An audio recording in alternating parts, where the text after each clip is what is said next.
আগামীকাল তার জানাজা অনুষ্ঠিত হবে, দাফন হবে। জানাজার জন্য আমরা স্থায়ী কমিটি সিদ্ধান্ত নিয়েছি যে আগামীকাল দুপুর 2টায় পার্লামেন্ট ভবনের দক্ষিণ প্লাজায় যে মাঠ এবং বাণিজ্য অ্যাভিনিউ এই পুরো অংশ জুড়ে আমাদের নেত্রীর জানাজা অনুষ্ঠিত হবে। এই জানাজা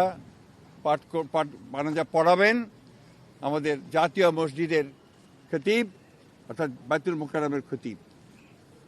আর এই জানাজায় যে সঞ্চালন করবেন, পুরো বিষয়টাকে যিনি সঞ্চালন করবেন তিনি হচ্ছে আমাদের জাতীয় স্থায়ী কমিটির সদস্য জনাব নজরুল ইসলাম খান।